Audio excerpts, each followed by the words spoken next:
Call to order the City Operations Committee meeting for March 4th. Let the record show that everyone is present with the exception of Alderman Panis. I will make a motion for the approval of the February 18th meeting minutes. Can I have a second? Second by Alderman Anastasia. All those in favor? Opposed? Under unfinished business, the city garage salt shed. Bill?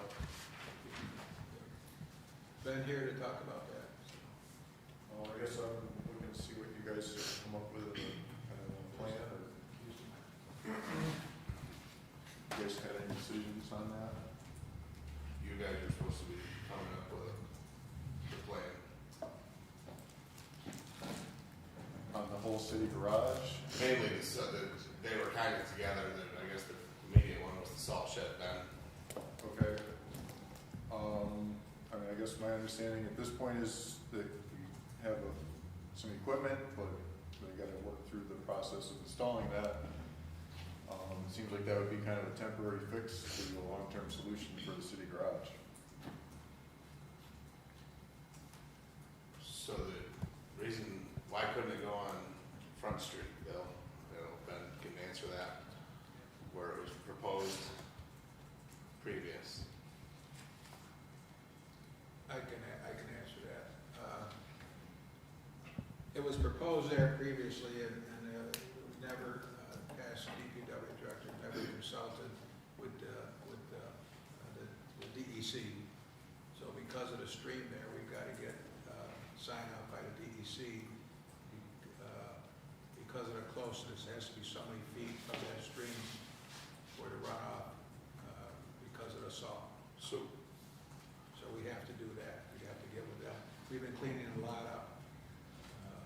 As you know, we had money allotted for cleaning up the lot. We've been doing a lot of cleaning up the lot, so now we have to get the permit process to get that from the DEC. So then why, isn't it possible to just take, you have that Quonset hut or a structure that was purchased. Why can't you just take that structure in the spring, when it snow's done, remove your salt, take down the condemned building and put that up where that one is?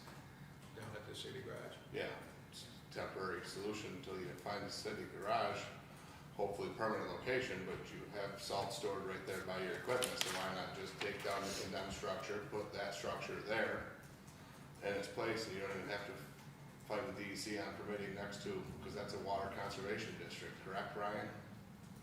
Yes, it's a riverine. It's a riverine. Okay, so, but isn't that area's own water conservation, WC in that area by the Kingsbrook? Off the top of my head, yes. Okay. Can that solution be, We can look into that. is that good we do? Yeah. Do you think that you could have that, an idea if we can just do that in the next report back? We can reach out and touch base with a few of the agencies and see if there's any, what hurdles have to be, and permitting would have to be addressed for that. So I don't know if we would be able to have all those answers. I'm assuming since it's just take down a structure, put a structure, and you're keeping salt where you're currently storing it, it shouldn't be a big issue. Just an assumption. We can look into it. Okay, so how long do you think it's gonna take you to look into that to get that back? 2 weeks or 4 weeks? Well, once I find out if there's any permitting or anything like that, we'll have a better idea. I would say give us 4 weeks. Tiffany, can you put it out for 4 weeks out, please? Thank you. Thanks, Ben. This might be you too. It was the maintenance of the Queen Street underpass. I'm sorry, Vernon. Before you move on, the city garage, we're gonna skip that, or we're gonna make sure that the city's gonna look into coming up with some type of plan? Because the council's not gonna come up with a plan for the city garage. I think that should be up to the city. I skipped over that because I thought we were going to wait till after budgeting. I'm cool with that. Lengthy Wait till after budget. conversation because it was going to be much more than just this Yep. budget season. I didn't intentionally skip over you. Is that agreeable with everybody to wait? I just, real quick, I'm trying to remember if, I think this new city garage was also included in the comprehensive plan. Is that off the top of your head? Wasn't that included in that? So, yeah. You know, so at some point, it would probably be beneficial under like strategic planning to put city garage on underneath, you know, after the budget season, like you said, to come up with a long-term plan. Okay, is everybody else good? Sally, did you have something else? No, because really I was just reminding us that we were looking into seeing where we could collaborate with some of our local partners and contiguous towns. And April We have to have it by April 15th. Thank you. So John, do I need a motion to refer the city garage portion of this over to strategic planning? And we'll keep the salt shed here, because that's current? So moved. Okay, is that what we need to do, right? Yeah, that sounds good. Okay, so I'll make a motion to refer the city garage conversation to strategic planning for whatever, Tiffany, that April date would be after the, April 22nd? Yep. First, Is there a, the third is the 15th. the, It's a 5-week. Yes. okay, so do we, it's first and third, right, John? Yeah. So May, About May 6th. May 6th, please. Is that, all right. Is there a second? second. Second by Alderman McCall, all those in favor? Aye. Opposed? Okay. Maintenance of the Queen Street Bridge, I put that on there, that was the underpass tunnel, I reached out to Bill, and then he was working with some stuff. I know it finally got removed of ice and snow, but that, I guess I was looking for, because there was confusion on whose it is, and who's responsible for the maintenance. Well, I've got a note here, if I may. Yep. Carrie is on the Stara ward, and she was gonna bring it up at the meeting, got canceled because they had lack of a quorum. So she will bring that up at the next meeting, Okay, maintenance on that tunnel, so. okay. Did they happen to say when that was rescheduled to? I don't have that information here. What is the name of the meeting again, or the committee? It's a STERA, it's Southern Tier something Railroad. She's on that board. It's the railroad that, it's to Southern Tier West.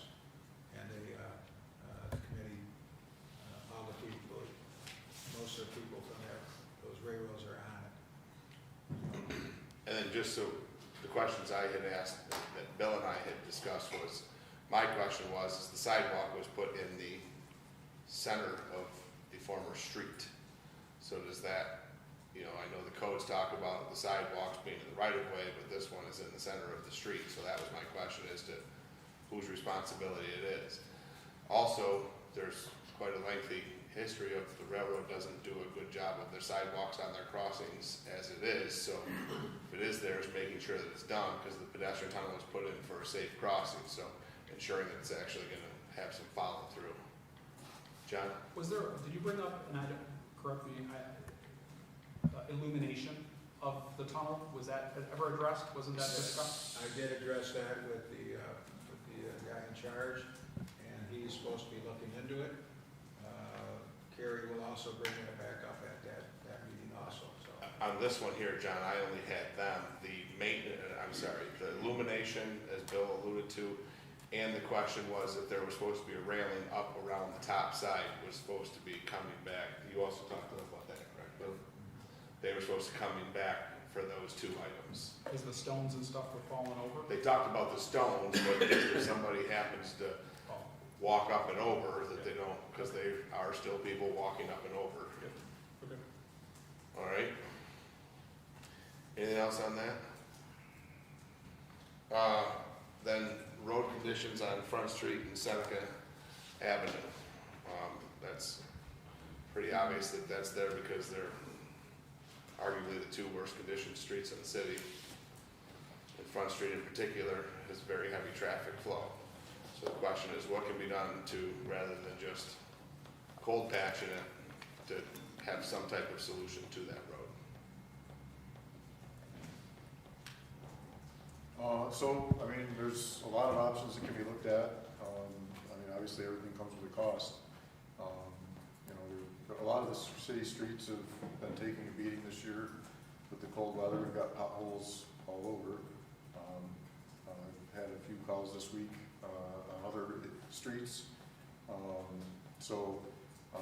I can talk with engineering. I know he's working through the street condition, reports right now, trying to finish that up from last year and trying to put together the program for 2025, 26. I know that I know that last year I had asked, one of the things where we were waiting to have a conversation about how these streets were graded was because somehow Front Street never even made it on that list. And I can understand that there's other streets out there with potholes. But I think everybody in this room can agree that Front Street is a complete just disaster. And it's been patchworked. I know last year I asked about saying, I know there's talks of a long-term plan and all this stuff, but that's years down the road and that thing's not gonna sit there till then. But honestly, I don't care if it takes a huge chunk of chips to just mill and repave the whole thing. It serves a very high number of cars every single day. If I may, one thing with CHIPS funds, I'm not sure when Front Street was done the last time, but CHIPS funds you have to, you can only do it every so many years. So we'll have Dave Crandall look into that to see if it's eligible for CHIPS funds to do it again. And we did talk about that because that was also part of that conversation, that when Ben onboarded, it still hasn't kind of happened that how that stuff was done. Vernon?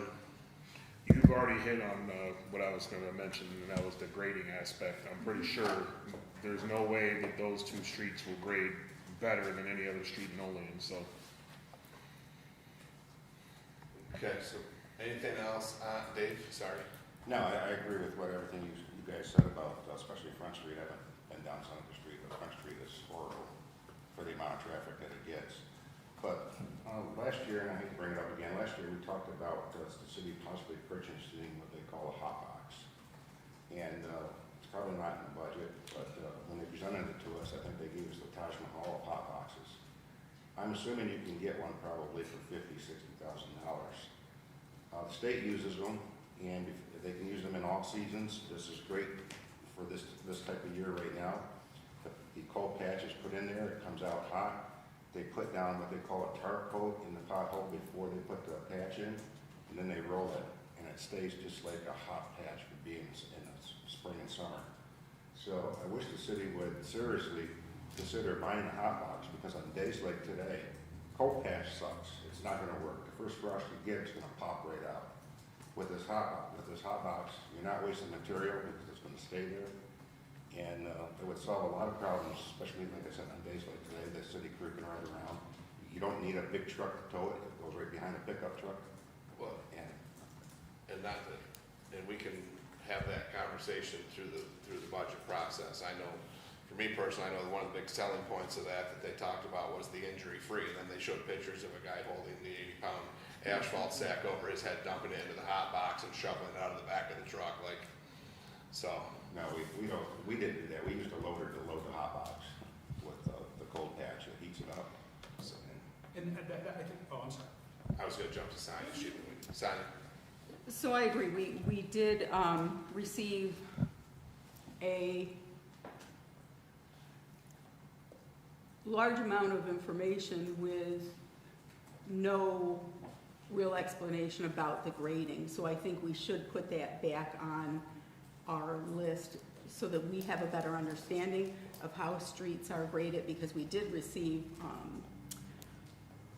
it was a lot of information, but I think that when we looked at it, that we still didn't have a good understanding, because when residents are asking, you know, why is my street not being paved, to have at least a basic understanding of how that works. So if we could revisit that again and have that explanation perhaps prior to them finishing the grading of the streets, that would be helpful. Okay, to answer that, John, I know I'll come right back to you. Ben, when roughly is that time frame that you guys do the grading? Well, he started on that last fall, but because he's lost his assistant in that, it's been kind of, then we had, with the winter, he's behind schedule. It's in progress right now. He's been working on it, we're just behind schedule with the winter we've had and the staff. So based on that, Sonia, are you okay with if we throw it on there for that May 1 too, since it's already kind of underway? is that agreeable? So for May 6th on City Ops, Tiffany, the street grading process?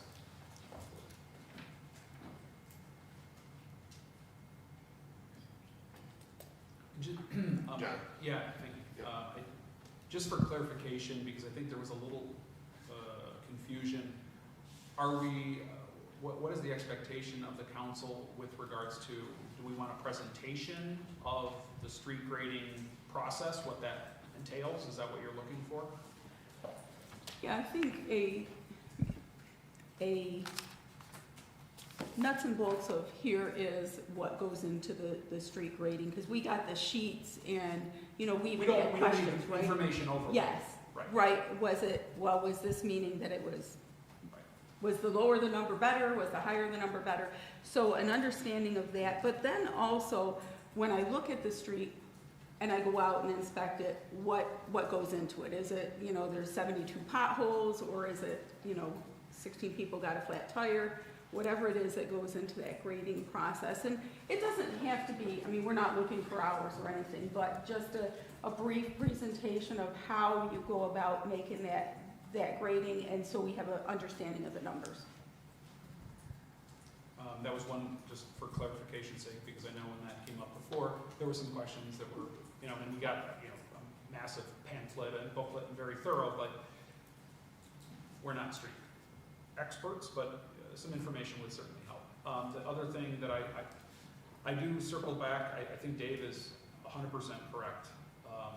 And if, I mean, even if we could find a used one from the state or the counties, something, because, you know, I still continue to go out and walk in all the different weather, and all of the potholes that I walk by, the cold patches literally just scattered all over the place, right? And so I don't think we need the Cadillac version or whatever, the Rolls Royce version, if we had that excess money. But if we could pick one up for 20 grand, that would, you know, really help prolong these patches in the cooler months. That would, I think that would, at least we'd get the return on that money. Otherwise, the cold patches just, I don't know how much it costs, but it's not really serving that much of a purpose.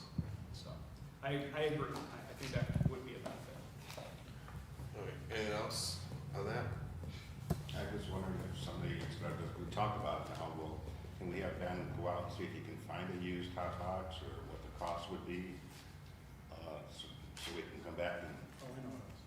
you know, have some idea what it's gonna cost.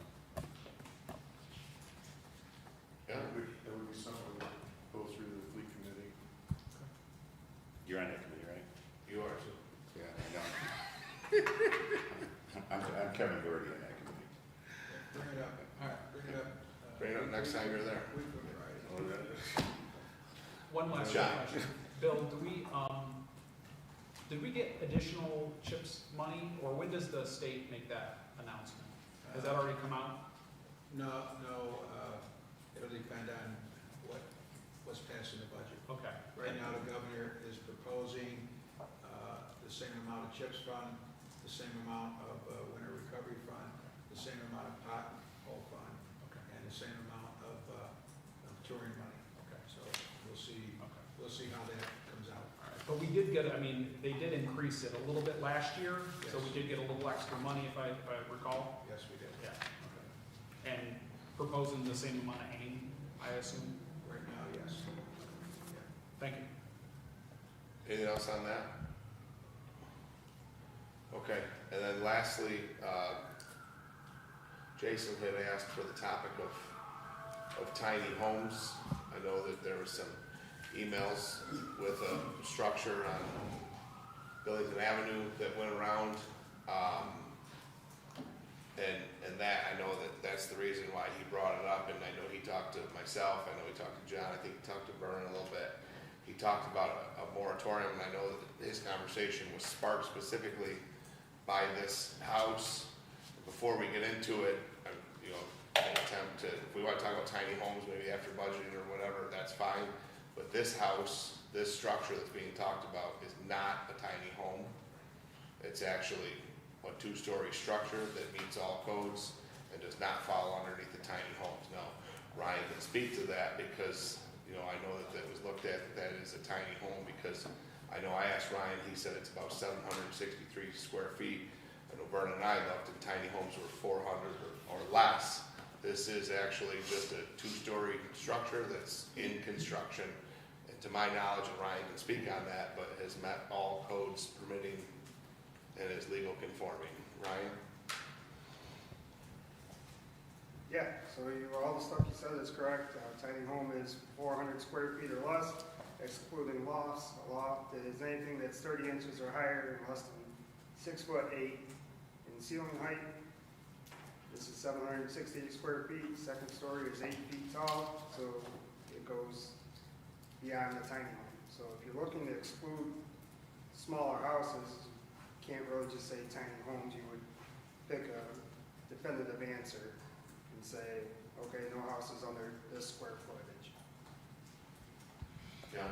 I was just gonna follow up. Is it on a slab or is it on a foundation? It's on piers.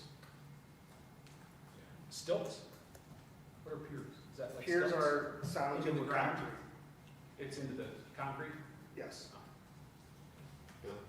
I know I've received complaints on this, I did talk to Jason about this. Let's face it, it looks terrible. And the neighbors are all up in arms over that, and, you know, like they say, it could happen in any neighborhood. I think we've got to come up with some standards for these smaller homes. I thought it was a tiny home, but I didn't have that information on the 400 square feet. But, you know, this is, I don't think any of us would want this in our neighborhoods. So I think we have to take a look at it and see what we can do. If it's, so like Ryan said, to have a standard on, you know, minimum size, and, you know, should it be on a slab? Should it be, have a foundation? You know, should it, you know, you add another story, it could be it looks like it's something you'd build for your kids. You know, to have a tree house out there, or a playhouse or like that. And I think rightfully so, the entire neighborhood is up in arms about this. John?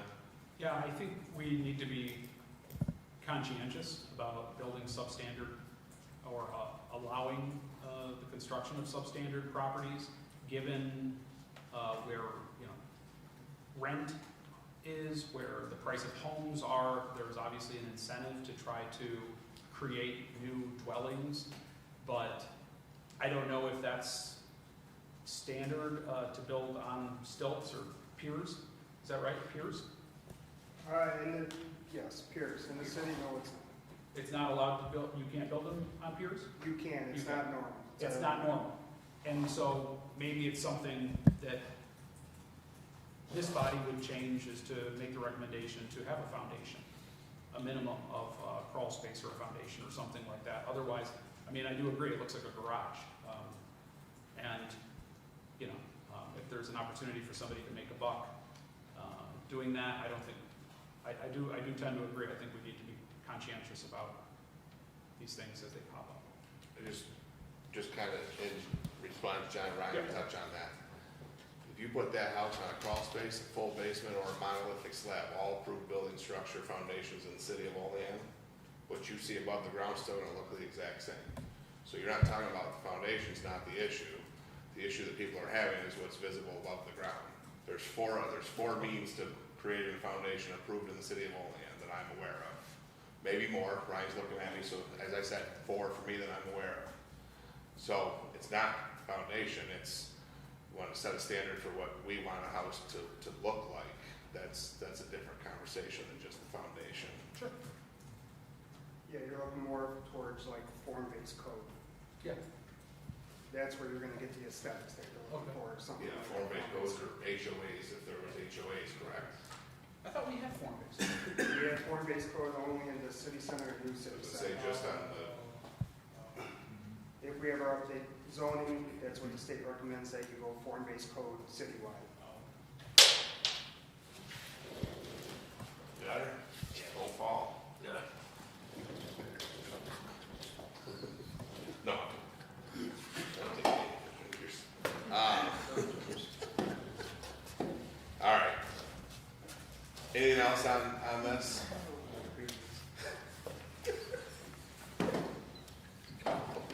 Alright, no committee reports. I'll make a motion for adjournment, second. Second. All those in favor? Aye. Opposed? Adjourned. So I'll call to order the Finance Committee meeting for Tuesday, March 4th. Let the record show that all aldermen are present except for Alderman Panis. Approval of the minutes from the previous committee meeting, Tuesday, February 18th. I'll make a motion. Do I have a second? Second. Alderman Forney, all in favor? Aye. Opposed? Okay, unfinished business, we have none. Under new referrals, we have the budget 2025 and 2026. So the mayor and the department heads have put together the budget for 2025, 2026, and it's really built around a 6% increase in property tax, a 5.6% increase in sewer, and a 5.04 increase in water rates. I think we all know that Alderman Robinson and I have been sitting on the Charter Commission, and one of the things that previous Mayor Griffin had asked us was whether or not we had input into the process as we went along. And he likened it to when he was mayor and he had kind of, I think his word was, kind of dumped off the budget to Paula Snyder, who was president of the council then.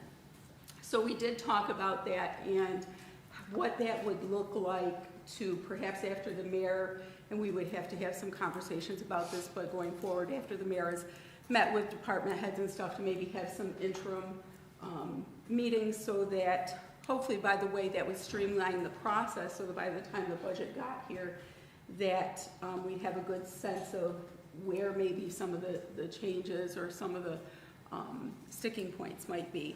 So that's a conversation for down the road, but just to let you know in terms of the city charter, what came up. Anything to add on that? Layout. Oh, yes, that's on my list too. The other thing, and this was a recommendation by Nate Smith, was that he asked if it all came in the same format, and we said no. So not this year, but going forward, we'll work on kind of come up with a standardized format for each department so that when we get it, it looks the same with the same comparisons for each department. So, and that's not this year. 3 to 5 years.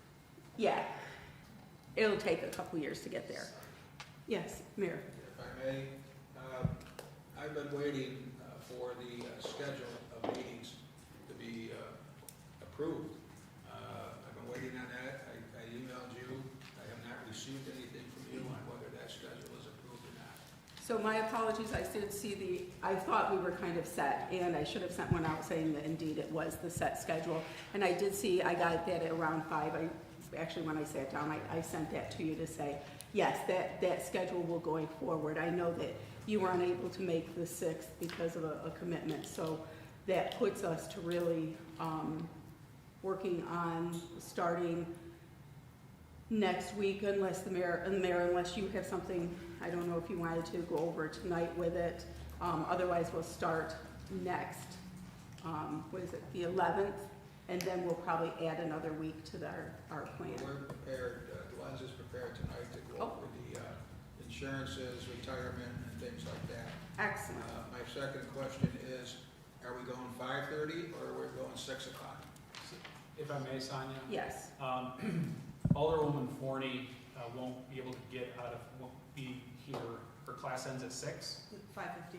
And so she asked if we could move on Thursdays to 6 o'clock.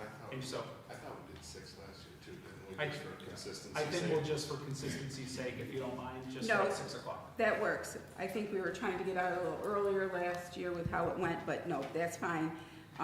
So yeah, as we have it scheduled, and my apologies with some assumptions I made there, but, and I appreciate Len's having something prepared for tonight. I think that we're just at the point in time where we need to make sure that we're making fiscally sound decisions that work not just for this budget, but will set Olean up for financial success in the years to come.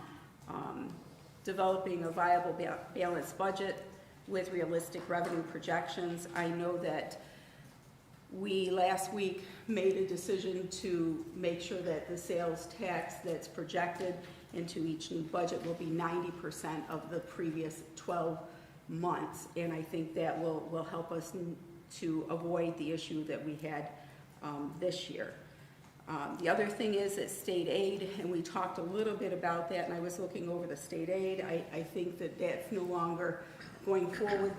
We don't know what that's going to look like in years to come, so we have to be planful of that. I was looking, and I know you said the state aid looked like it would be the same, and so we'll kind of talk about it, but it looked like in our numbers, oh, there you are, Len. I was like, where'd Len's go? You know, looking to see where we'll be at that and being able to project accurately as best we can the numbers for the state aid and the Ames funding. So just real quick, Sonia, so thank you as always for coordinating and putting things together. I did want to, if anyone hasn't taken a look at, there was an article in the Times Herald addressing the New York controller. So the comptroller of DiNapoli talking about a pending fiscal cliff for local governments. Given the federal monies that has dried up due to COVID, that's no longer there, and then explicitly addresses our more recent situation, the fact that we've seen a significant decline in sales tax revenue, the growth rate during the COVID years and shortly thereafter. There was a really quick boom in sales tax growth, but now it's really slowed down year over year. State aid, although most of which remains constant, and this is something that needs to be communicated not only really to the public. When we talk about the state aid that we receive, and a key part of that is the AIM funding that we receive. The article talks about the fact that AIM funding has been frozen and has not increased. It's been the same amount since 2010, Bill? Is that right? 2011? 2010, That actually equates to a nearly 30% decline, meaning that money essentially is able to afford or provide 30% less than it did in 2011. And so, our budgets go up year after year, our costs go up, but some of these areas that we rely on, it's a critical part of our budget and the revenue side, it just doesn't increase. And so I think this is something that we're going to have to really take into account as we move forward, and obviously try to minimize the impact on property tax increases. I'm not really sure if DiNapoli gives any game plan other than it's great to stay to 2% and hold fast to that tax cap, but there are still serious challenges ahead, and this is going to be certainly a tough budget year. So. Well, thanks for the rest of the synopsis. But if anyone's interested, that was actually in today's paper in the Times Herald, so it's a good article, and I'll look forward to seeing kind of his whole kind of speech. But at least in the article, it didn't offer us anything other than to say, the goal is to stay within the property tax cap of 2% or the rate of inflation, which is less. However, the rate of inflation is greater than 2%. So, we are at the place where we look at the 2% tax cap and can we manage or live under that and still be able to provide all the services that are that Olean has come to rely on.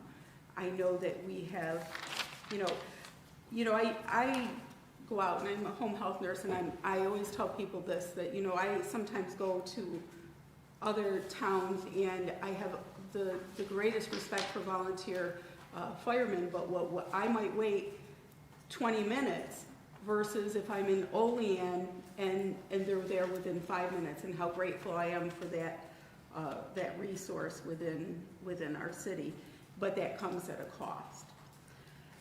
So, having said that, Yes, Dave. Yeah, before we get into new discussions, at our last presentation by Lenz, he said February through May, we could average a savings of 250 to 300,000 per month. Maybe it's too early, but I'm just wondering, and do we have any figures of how much we saved in the month of February? I think in fairness, wasn't it 1 to 250? I'm just going by the sheet that they gave us. Let's see the sheet right here. I recall a high of 250. 250. 250 to 300,000. With the projection of saving up to $1 million by the end of the fiscal year. So my question is now that February's over with, is it too early to see how much actually was saved in the month of February? Haven't done it yet. So I have to do the bank statement first, and put everything in the software first, and I'll use that number to calculate where we are. But I know we are 21% more than what we did last February in sales tax. And we So the had sales tax revenue is higher than what we expected last February. But I think Dave's asking the cost side. Yeah. I haven't done that Yeah. yet. Yeah, so maybe, we've been getting a report out, right, Sonia? We'd asked for So at maybe least next- like next a week or monthly, whatever, a monthly yeah. report. Whenever. I'm working through Yeah. the bank statements. I usually put everything into Encode first. Once I'm done with all my closing per month, then I'll generate the expenditures and revenue. And we'll probably by next week I should get that ready. My second question, just before we get into new stuff, is real quick. I think I brought it up last budget season. When we have retirements within the city, and I'm not talking about police or fire, but I'm talking about anywhere else in the city that somebody retires, it seems like the position is always replaced or refilled without the council even knowing about it. So I was just wondering, I mean, before these, can we make a law as council or somebody, if somebody retires, I mean, we should know our personnel, and we should know what these office duties are that they're doing, or whatever position it is. Instead of just having it automatically replaced and refilled, we should see if the position is actually required. And I'm not saying lay anybody off, but to eliminate positions through attrition. And it seems like nothing is getting eliminated. It's when somebody retires, somebody gets replaced. So that would be a cost savings. If we could have, I don't know if you would have to have an HR professional go through each department and look at each position to see if it's warranted, but I think we always talk about majority of our budget is employees and fringe benefits. Well, let's start looking at employees and fringe benefits. I think that is something we've talked about in terms of efficiency. You know, as with any company, if you have the same amount of employees you had probably 10 years ago, then there may be some issues with that in terms of looking, you know. The reality is that we need less, for the most part, secretarial staff hours, because we have, most people are fluent on their computers, et cetera. So I think that is something for us to take a look at and to say, you know, because I agree, you know, we don't want to delete positions unless they are no longer Right, needed. I'm not saying lay anybody But I off, I think think these when we positions should have- definitely yeah. be looked at. Yeah, by attrition, and I think that's the way companies would like to do it. So I think you're back to talking about efficiency and how do we manage some of those things. Other thoughts?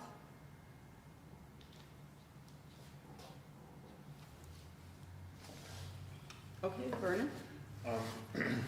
I'm pretty sure all of Olean has seen my post that I did a couple weeks ago, and I mentioned something of the sort that the city should look at something in the line of looking at the employees that they have on hand.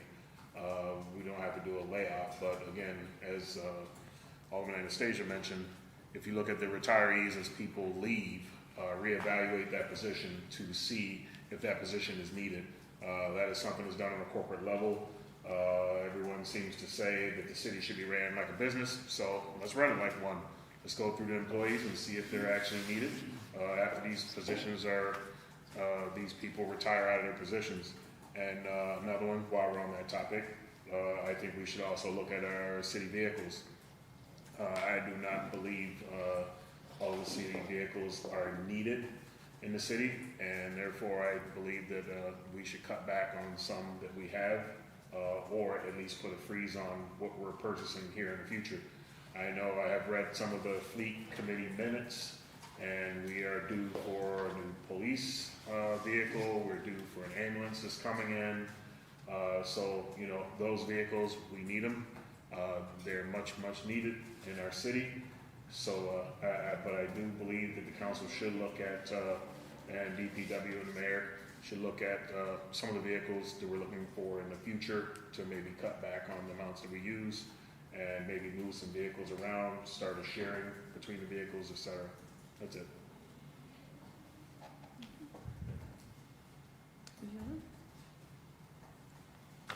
Okay. Lance, I have to tell you how much I appreciate this, but I appreciate the last page more because it has a little bit bigger font. So, I just asked Bill if he had any readers in his pocket for me with the candy that he offered. so just, Don't give readers to strangers. okay, having said that though, down the road, if we do this, can we use the font that's on the last page? I would appreciate it, and I'm seeing nodding going on. Okay, having said that, it's all yours, Lance. All right, we'll start with the general fund on special items, where we have your insurance for the city as a whole. The first line is 1930-0511. There's a decrease of 15,000 from that line to 65,000 versus 280 last year. The reason for that decrease is it's not that the insurance went down, it's because we adjust the way we split that amount between three funds. We used to do 75 general, and the rest we split between water and sewer. We kind of switch it this year. We do 60% the general fund, and the remaining goes to water and sewer. Any question on the first line? Or should I keep going down? Yeah, keep going. I thought last year we just went down with the ones that had the changes or whatever. Yep. The big ones. Yeah. Okay. The major changes. Lens, did you just quick, that 15,000 there, does that have anything to do with that $15,000 increase? A few lines down, does that say professional services? Is that 15 related to that? No, it doesn't. I raised that one up to, is it the 1989 453? Yep. Yes. Just because we, as of January 31st, we were at $56,000. Oh, I just didn't, I saw it was the same amount, didn't know if it was related. And, I mean, that's not, the next one we have an increase of $2,000, which is the other professional services. There's an increase there from 3,000 to 5 this year. We requested that much. We could bring it down at some point if we want to. And also, there's no change at the contingency. I'd love to make it higher, but Is that our normal contingency that we deal with? Our contingency account? yes, That's that's the one we Okay. use every year. okay. That's the one we got. But I did some research on that about 10 years ago. Mhm. We used to carry about $500,000 in there. Yeah. Now it's down to 100 for the last Yep.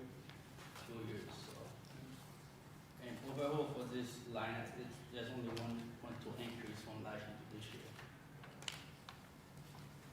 In the special items. Any concern or questions on that one? No? We could move down to the employee benefits. This one is a big one.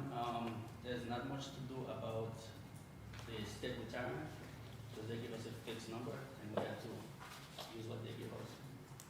Same for the fire and police. There's a big increase there too, for $118,000 increase from last year to this year, because everything went up with it.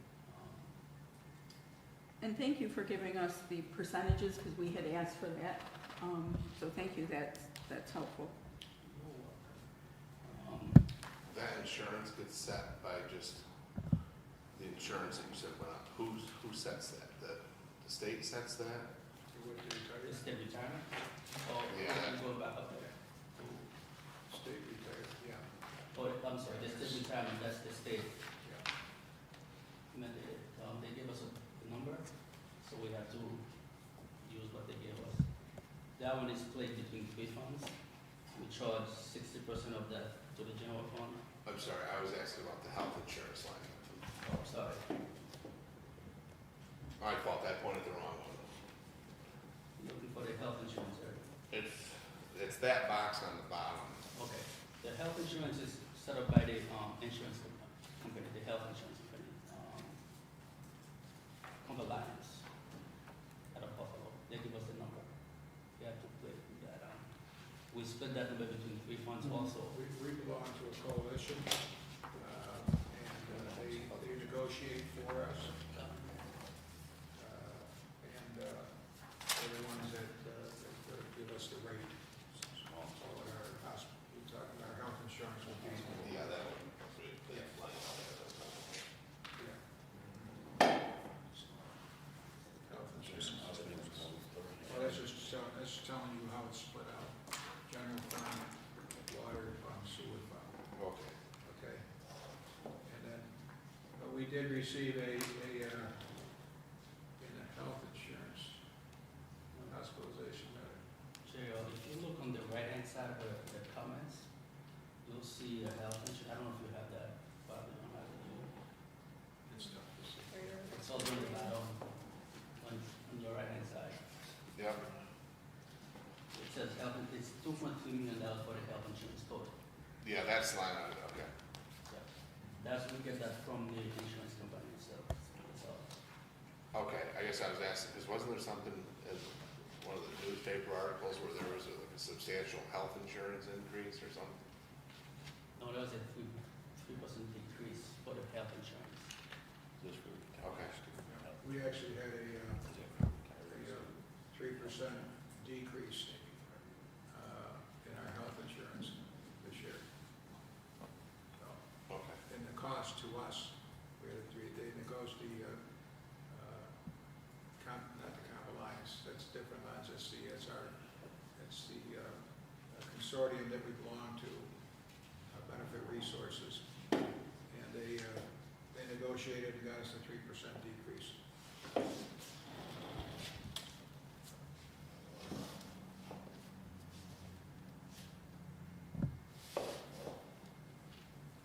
Okay?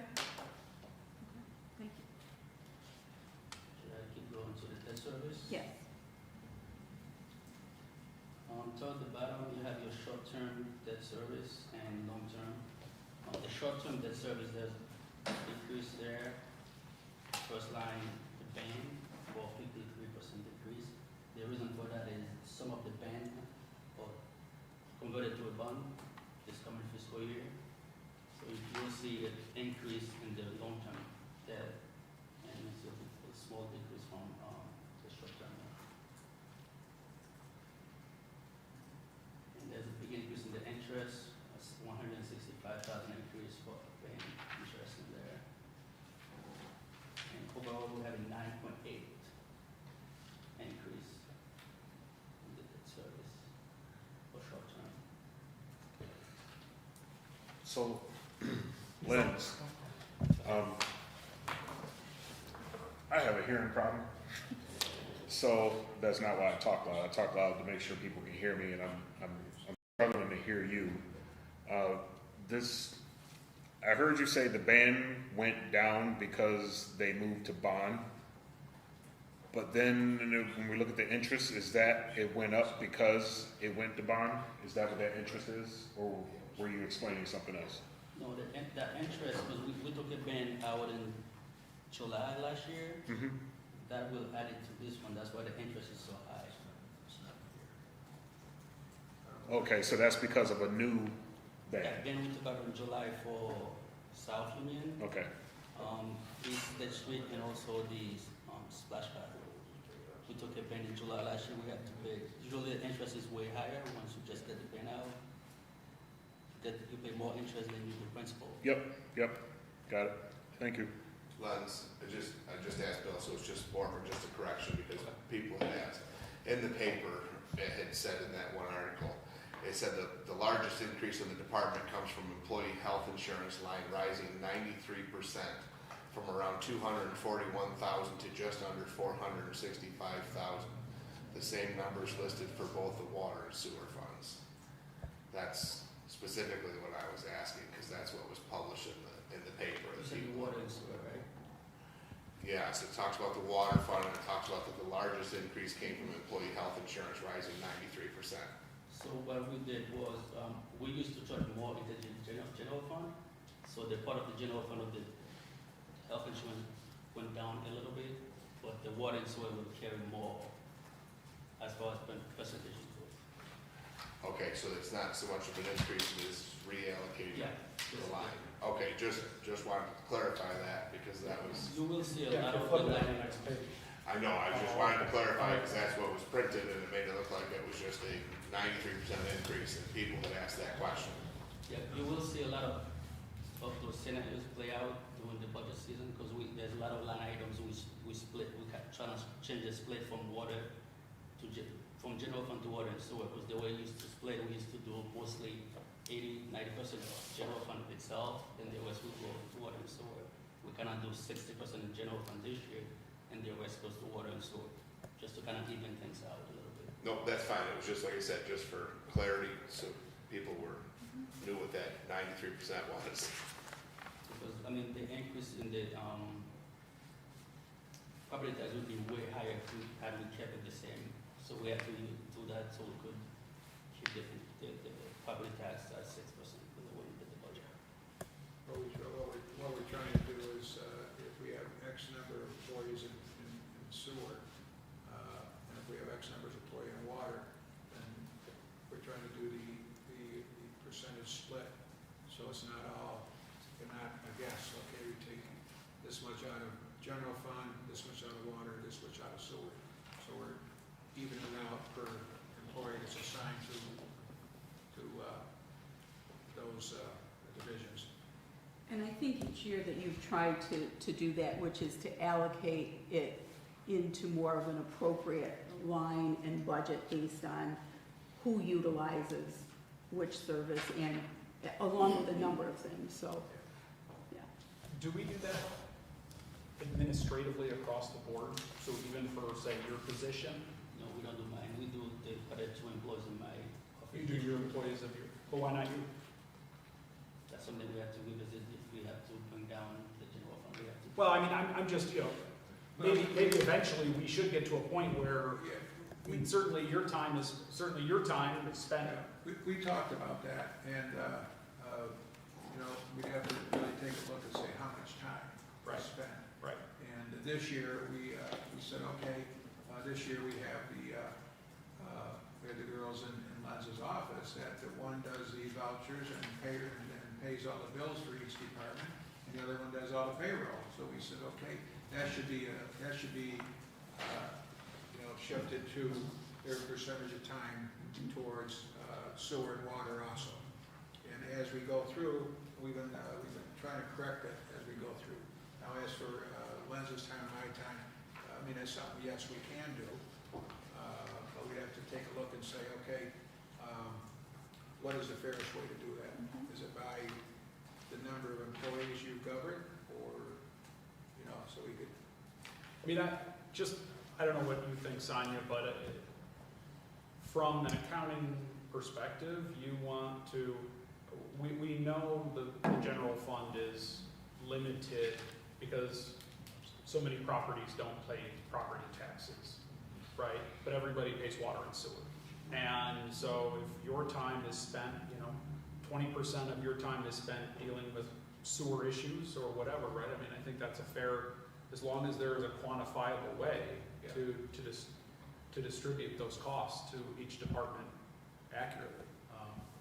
It takes this helps to lessen the burden on the general fund. Yeah, and I'm in agreement. I think in my previous position, I was over 5 different budgets, kind of my salary and fringe and everything.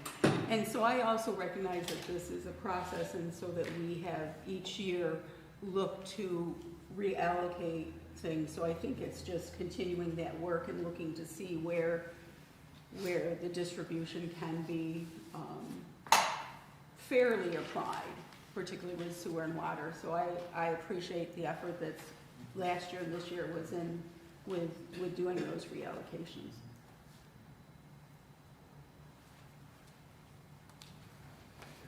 I'm not being rude, I had a medical procedure today, starting to wear off, my eyes are blurry, so I got terrific headache, so I'm gonna go home. Absolutely. Let's get, Do you need a ride or you good? no, I'm good, so. that's Feel not- better. That's not, my new look, so it's, thank you. Thought you couldn't afford a bigger toupee.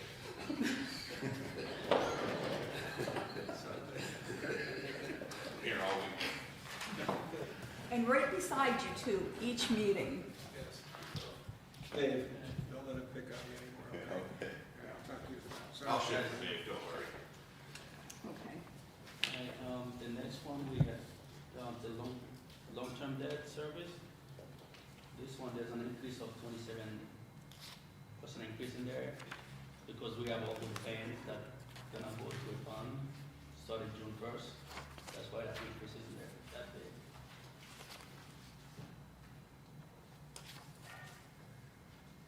Questions about that, please?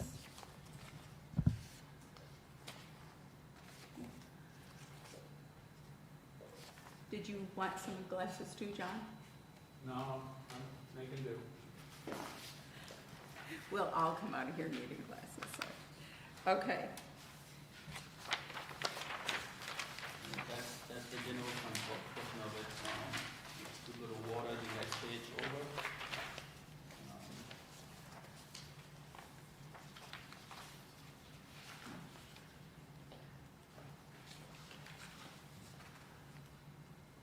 And you see, the first one is 1910-511, the unallocated insurance. You'll see a big increase there because we allocated the fund from, take less from the general fund and we distribute more to the water, and general fund was that big increase, 27.14% increase there. And the bank service charge went up 50% because we had 5,000, we added an extra 5,000 for that one from last year to this year. And contingency, but then we thought we put that up a little bit because we need to put some money into our fund balance at some point for water, because it's, their fund balance is really depleted. So if we put more in there, chances are we're not gonna be able, we're not gonna dig into the fund balance so much. I think that should help the bottom line when we close the year. What's the reason again? I'm sorry. Well, To build up the fund Fund balance. balance from the water fund. So we put it in a contingency to build up the fund balance. So, So if we don't use it, it Right. will go to the fund balance Yep. at the end of the year. And if we need to use something that we need money for, instead of going to the fund balance, we could use what's left in the contingency. This way we don't touch the fund balance at the end of the year before the year. Lenza, I was gonna ask, I thought we established there was a specific account that we're allowed to use to allocate money for the fund balance. So then that kind of tells us, don't touch it. Yes, we could do that. If we did not put anything in there, we just couldn't Yeah. do it. But if the council wanted to do something, we could. So if we wanted to just leave the contingency at 75 and then put the And put the 50, rest, yeah. put 50 into that, we Yes. could. Yeah, okay, just something to think about. Because I have a feeling that anytime at least what we've been doing historically is we spend down the contingency at the end of the year, and we may have every intention to Yeah. roll some money into fund balance, but if we have a specific line, which I'm glad you found that, I wish we would have known about that a long time ago, to just, for the purpose of building up the fund balance, then I would almost prefer to see that broken out separately. So then we know not to touch that, no matter what the greatest need is. Like, I'll add it in. Because there's always gonna be a need. So in terms of the public and understanding contingency versus fund balance, right? I think that that's important that, as we go on each year, that we kind of educate a little bit. So Lens, can you just kind of give a description of the difference between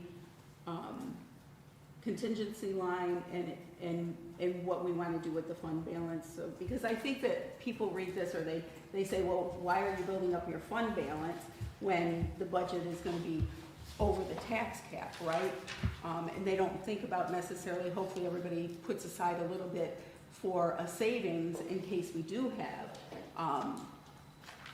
water breaks, or we have something that's gonna take more than, so I guess I'm answering it, but you can correct me if I'm not, more than what's in the contingency fund. So if we put 75 in the contingency fund and there's overruns in different areas, the fund balance allows us to take care of maybe some larger areas or issues that could come up. I'd say the contingency is mostly if you need to do something, wasn't, well, you could use that money to do something you're not expecting, you could use the contingency to do that. But your fund balance,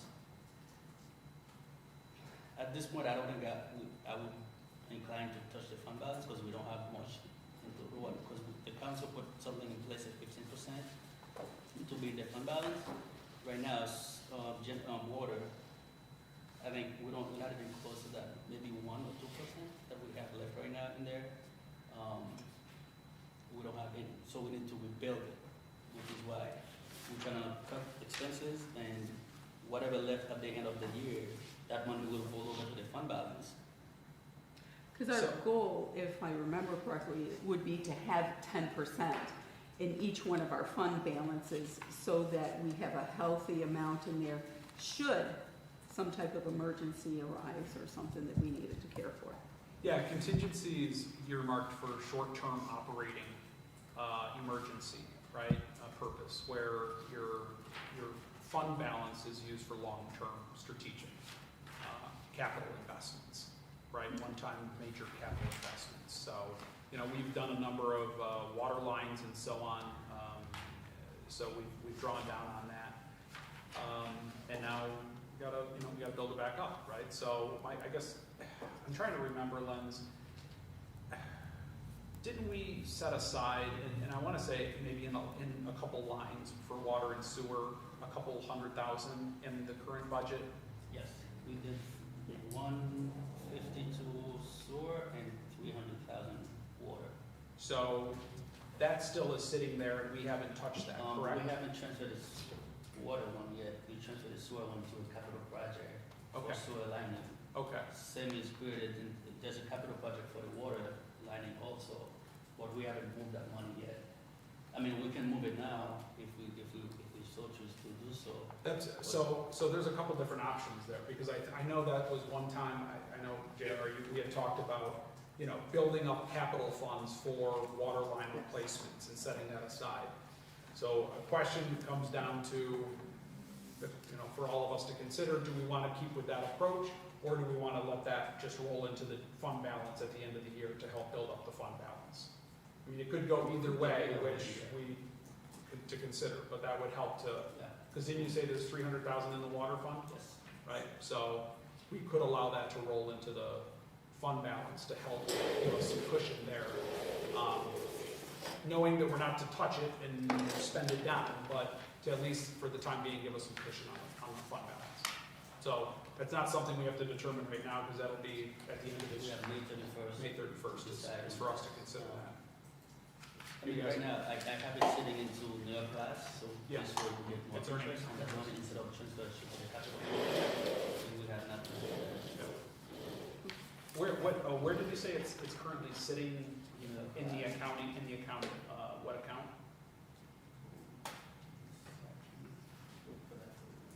That's not contingency, is it? No, it's not, it's just a line item. Okay. I think it's, Is it capital outlay? Capital, Yeah. Yeah, then we were gonna specific move to specific capital funds. Right. And the one you said got moved, did the one get moved to? The sewer got moved over because we had more fun in the sewer. We were able to move that money back in July last year. To a capital fund? I think it's capital project. That's what I was wondering, what capital one did it go to? Did it go to North Olean? Yeah. Right, what's paid North Olean? We used that capital fund and the DEC allotment. We got, the DEC those two things went towards that. So am I reading this contingency right, just to correct me if I'm wrong? Right now, we don't have anything in there, is that, that yellow highlight, does that mean there's nothing in there? You're Hasn't been spent. Oh, we haven't spent anything yet. So That 75,000. money's sitting there, yeah, it's, yeah, And you're asking from 75 to go up to 128, 739? yes. So is there a reason why you're asking for an odd amount instead of like asking for an extra 50,000? No, I just put that so good balance. I just wondered if you're planning No, on no, no, buying no, something or no, something like that. no. That's just a balancing. So I need to come to zero, so I just put that there, just to even out. So I mean, even if at the end of this year, we don't need to spend down that 75,000, we can let that roll to fund We'll have a balance too. different balance, yeah. And build it up to, I mean, almost $500,000 if we wanted to pretty quickly, which from the county, from our, I do make me feel better. Yeah, me too, me too. Did you, well, I guess I'll ask that when we get there. Did you build in another 300,000 into the capital outlay in this year's budget to continue building that up or no? For the water fund, Yeah. Off the top of your head, do you remember? I think we did, yeah. I mean, we'll get there when we get to the departmentals, but I'm sorry, I don't want to keep us here all night. I'll remember to ask.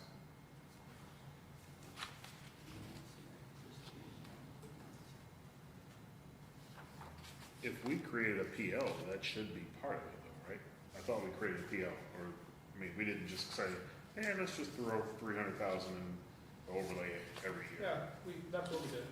That's what we did, with no PO? I think we created a PL, you need a PL to create a separate capital fund. So you gotta put it in the budget first, Yep. and then you transfer it out of the budget to have it sit in the capital fund. We've transferred the one for the sewer, okay, but we have not transferred the one for the. No, it's rim. It's rolling up his rim, any winners? So we haven't done that yet, so, Yeah, I think we only have 50,000 this year. in the capital outlay? Mhm. Okay.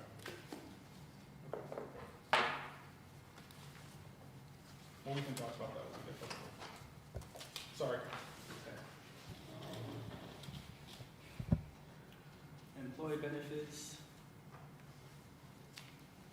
The big one also is gonna be your state retirement, because we distribute this one to the 12.84% increase.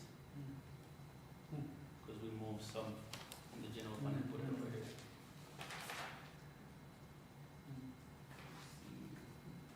Health insurance, the same thing, that's 93 we're talking about, your, that Say 93, again? the 93.05. As long as you talk about that, and you talk to me like I'm dumb, and revisit this, because I'm confused on this, okay?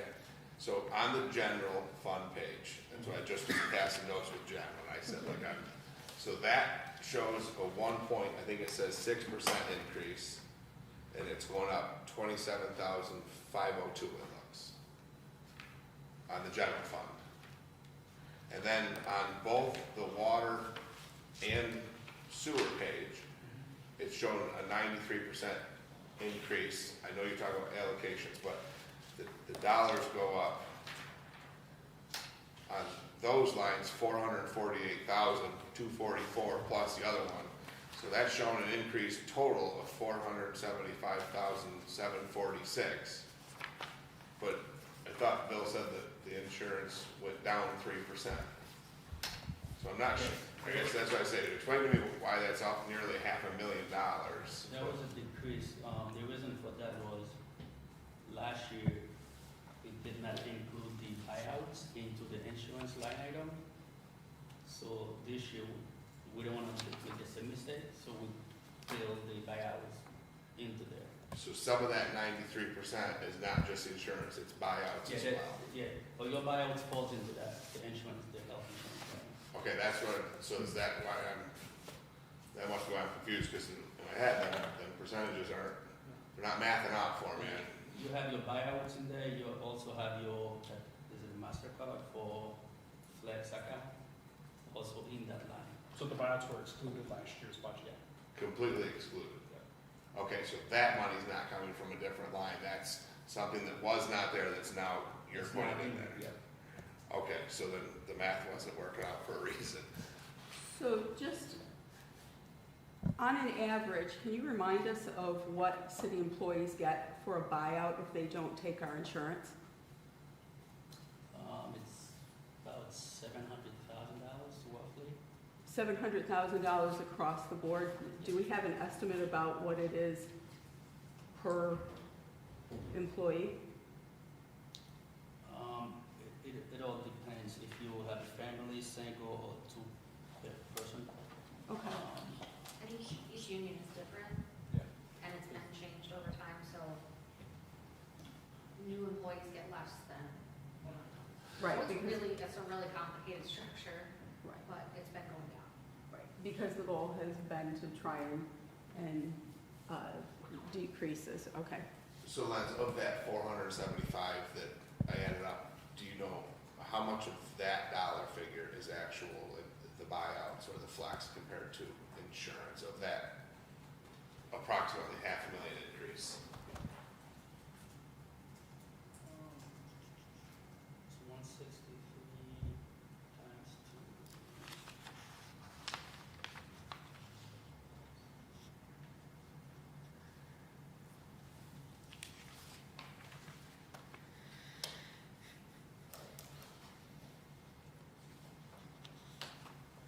So between water and sewer, that's 326,000, that's a buyout, between water and sewer. So 326 is just the buyouts on the water sewer side. And the rest goes to the general fund.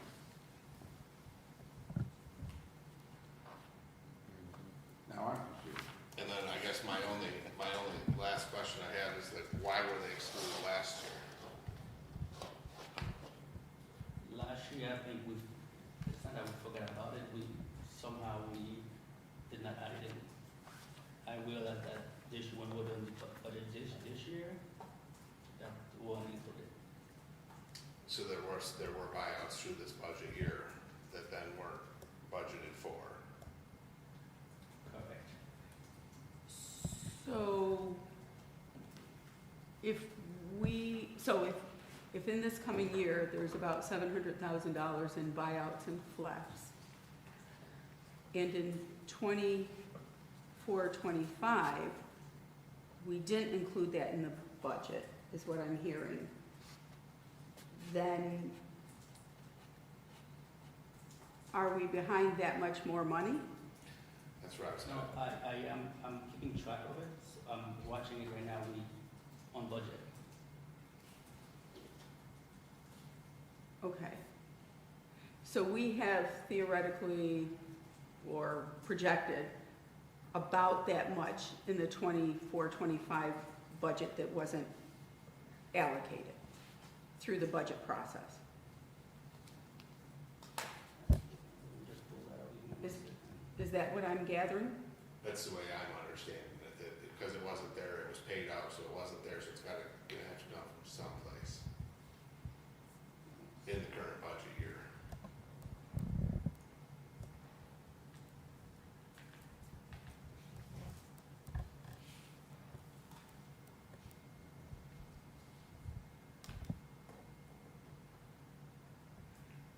Cue the elevator music.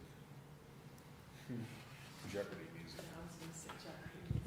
It's so cliche, I was on an elevator. Like jazz.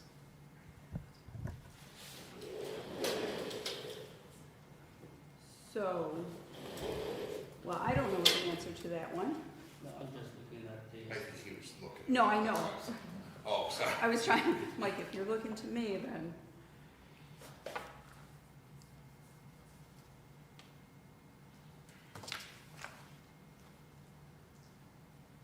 I'm eager to hear what Dave's confused about. we budgeted 1.6 million, the general fund, right now, up to date as of February, we have 1.4 million, so we still have 269,283, which should last us the end of this fiscal year. But But we then, pay 150 each month for health insurance. but then in the water and sewer, there was 240 budgeted in each of them respectively. Yes.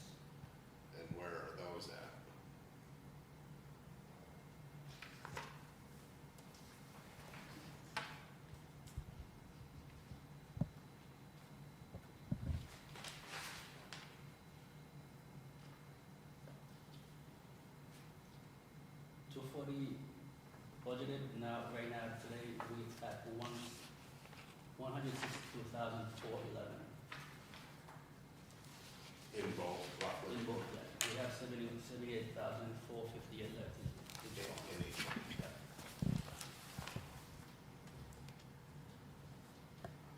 Then you said, what did you say was remaining in the general? I don't remember. 239, is that, Jen? Is that just rough?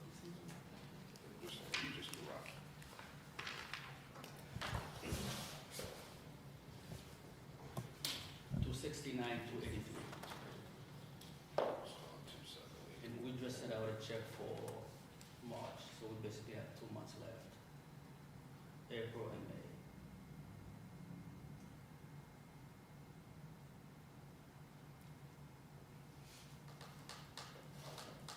So I want to make sure that I understand this. So if we're looking, and Len's, correct me, if we're looking under the line, and part of that is where the hospital medical insurance, right, that's where that's coming into? Yes. So we had budgeted in 24-25 the 241,000, we'll say, so in this year's budget, then we have basically 465,000, which is a difference of the 224,000, because now it includes the buyouts and the flex. So we have roughly 430,000 across all three line items for the rest of the year. Right? For 2 months. For April and May.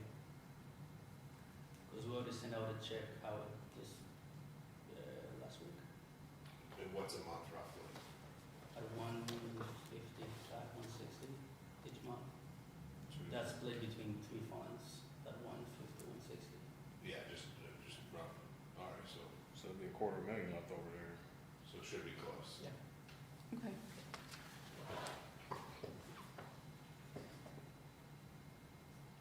Any other questions there? Okay, thanks, Lance.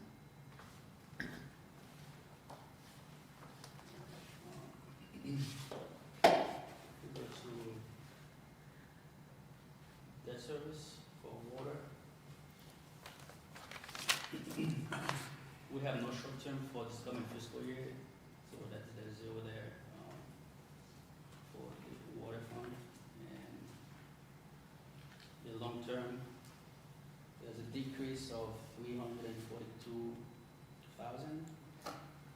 There is a 40.05 percentage decrease there. Why is that? Because we have a couple, Major. well, we have 2 of them that we've done paying for. One of them's gotta be pretty big. Yeah. And then you would. Water filtration thing? Water Oh. filtration plant, yeah. Well, I mean, the purification. Purification. Is that what's coming off? I think 2 of them came off, Okay. I mean, that's, but I can tell That's you pretty exactly which significant. one they are, that came off, okay. which will help us really rebuild the fund balance. Yeah, yeah. We will not have to pay that much for this coming fiscal year.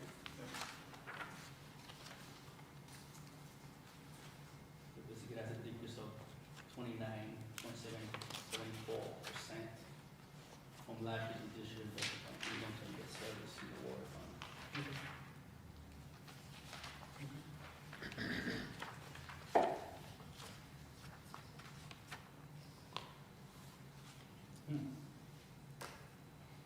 Any more questions on that one?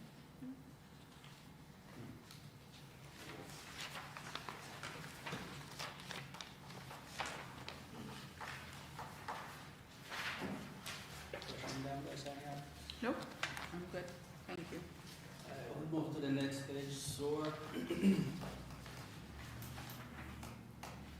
same apply over here for the special, unallocated insurance. You'll see increase of 19,000 for insurance, bank service charge. This one, we didn't have much last year, we only had $5,000 last year, and we already used 12,000 this year. 15,000 for next fiscal year. So what's the reason for the increase in bank charges? The reason was, I think we switched to Tyler payments, I think. Jerry did a switch, and for every time there was a transaction that took place, they charge us. So what we did, I think we only used it for maybe a couple of months, or maybe 3 months. Then we dropped it back and went back to what we used to use, which was cheaper. So most of that cost occur during the summer months. So I think we were done and switched back to in September. So we're no longer gonna, I put that there I asked for 15 just so if that happened again, we cover. But we shouldn't be incurring that much cost. Because we no longer use Tyler payment technology anymore. Yeah, because I'm looking and I see the costs in prior years were Yes, and also minimal. what also happened there too, everything used to charge for water. It's water and sewer bill. I don't think sewer should not pay anything, because what I do now, I kind of split it evenly between water and sewer. Instead of having water pay the whole bill, so we'll have sewer pay its portion as well. So if you changed it, you're not using it like you used to, why do we need the increase for next year? So sewer will pay its fair share of the bank service charge cost. I think your question is if the cost was attached to us changing to a service, then that inflated our costs significantly, and we've gone back to our previous service. Yes, we did. Would that mean that our costs have gone back down? That's what you're asking, right, Dave? Because I see, there's a corresponding 15,000 also in the water fund, so, But if you look to the prior 23-24, right. you'll see how much water we used, 55,000, Yeah, and everything used to go to the water fund, and sewer paid nothing. So we're kind of trying to split it even between water and sewer. They should pay their fair share as well. so now that makes sense, because there was that 55,000, and now you're trying to just Yes. allocate it appropriately between departments and split it, which would then be a decrease from what was actually expended. Correct. Gotcha, okay. Other questions on that?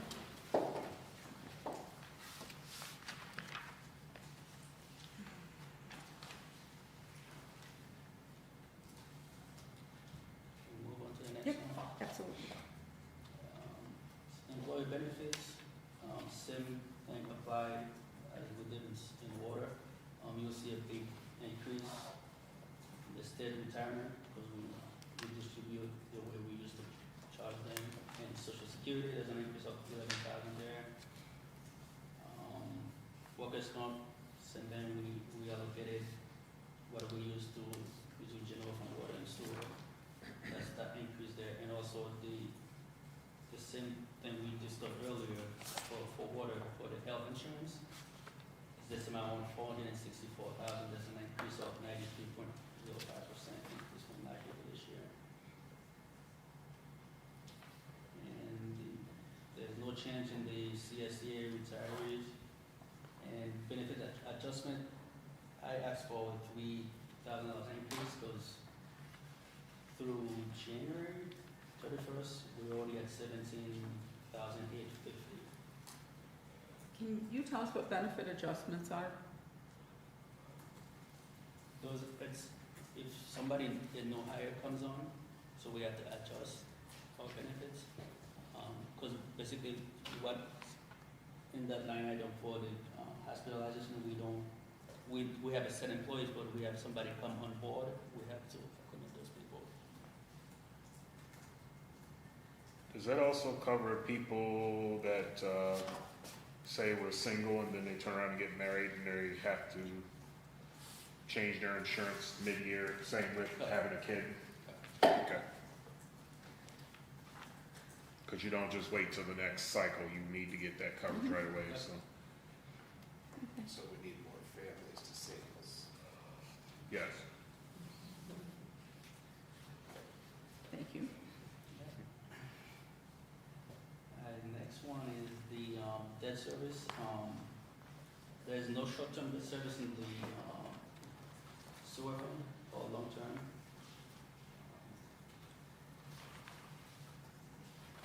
There's a big increase, there's an increase of 16,051 in there.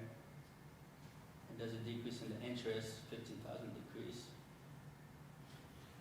And overall, there's a 0.03% increase from last year to this year in debt service. Sewer fund. Questions on that?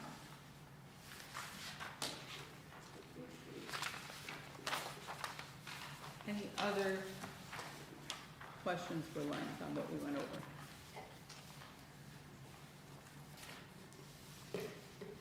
Okay, just checking.